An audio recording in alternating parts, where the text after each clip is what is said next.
Each and every one of us has all had major classroom disruptions that try our patience and push our limits. These incidents can threaten our sense of control and generate fear of looking weak to other students. We fear that our students might do the same thing if we don't take a strong stance. Additionally, if you couple these feelings with the possibility of taking the disruption personally, right, it's a personal attack against you, we have a recipe for disaster. As always, we'll start with a joke. It's the summer and season for weddings. And I went to a really emotional wedding the other day. Even the cake was in tears. In order to act in the most professional way possible, I think it's really important that we divide our response into two parts. One is immediate stabilization. Number two is intervention to resolve these issues. Think of immediate stabilization like going to the emergency room. The goal is not to really get you better, it's to simply stop you from getting worse. They don't cure you, they stabilize you. Stabilization, which leads to further treatment, is the same for all emergency responders. Right? Once you are stabilized, you're directed towards outpatient care or regular hospitalization. And the same is true for firefighters, police, soldiers, and all kinds of first responders. The principle of all emergency situations is to stop things from getting worse before trying to make them better. The same is true for the classroom. There's a very big difference between classroom management and discipline.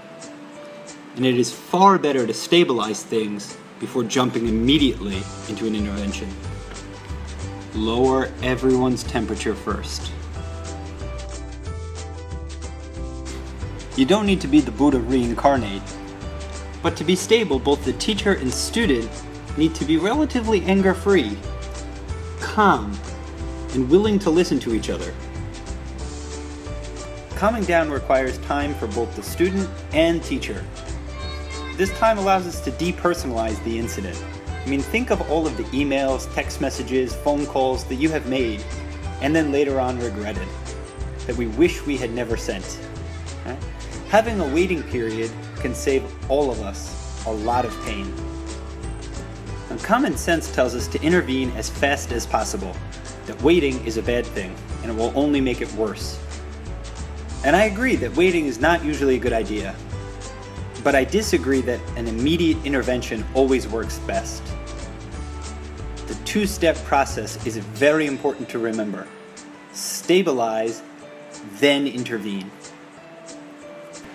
There are a few things to remember that will make this two-step intervention a lot easier than it normally would be. Understand that you're not letting the student get away with anything, and you're not ignoring them either. It is only deferring the actual intervention to a more favorable time. Listen to both sides of the story sincerely. Doing so allows you to deflect many attempts to argue the different points. If students feel they're sincerely heard, they're much more likely to accept your decision. Try to guess at the motive for students' misbehavior and acknowledge it may be a flaw in your own classroom procedures. In my personal experience, the number one problem in the classroom, it's not discipline. It's the lack of procedures and routine that lead to all of these types of misbehaviors. It's not what teachers do to stop misbehavior that categorizes good management skills, but how they proactively have a classroom management plan to systematically teach procedures which prevent problems in the first place. During the stabilization, you're not criticizing, you're not lecturing, scolding, you're not blaming. You aren't arguing with the students. You're not saying no excuses. You're not embarrassing or attacking the student's dignity. You're not demanding, why did you say that, in some accusatory manner. These are the things you want to avoid during stabilization. Here are some of my very favorite examples of stabilization. Now remember, they need to be followed by some direct intervention strategy, but that's only after things calm down. The student in front of the whole class says, "This class sucks."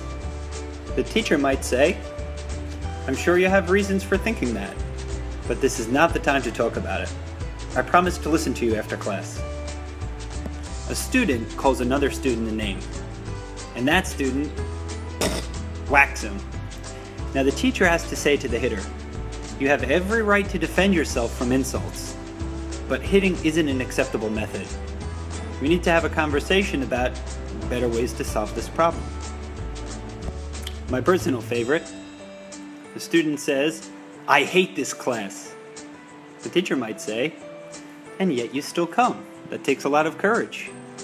Let's find a way to make this class better for you. I hope you have some worthwhile suggestions."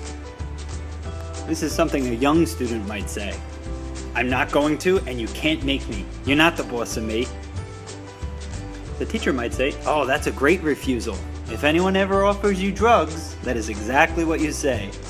Can you practice one more time?" One that I'm hearing a little bit too often these days. The student says to the teacher, "Fuck off." The teacher could respond by saying, "You must be incredibly angry to use that kind of language with me. We need to find a way that is more acceptable for you to display your anger, but not right now. I'm too angry with you to discuss this situation calmly. We must talk later when we're both ready." Now these are just a few examples. Each one of us has to find our own comfortable voice to be able to say what we mean. Insincerity never works. Unfortunately, kids can read into what we say much too easily. But whatever type of reaction that you're going to use, make sure it de-escalates the situation. And if an expression doesn't work for you, use the old standby. Count to 10 and take a deep breath. And if that doesn't work, count to 100 and take a deep breath. Remember, no matter how much love we give to others, more always rushes in to take its place. When you're dealing with a misbehaving student, remember, they're just a kid. That's someone's son. That's someone's daughter. That was once you. You can find this video and lots of other teaching materials on my Facebook page, Kaizen Teaching. Cheers!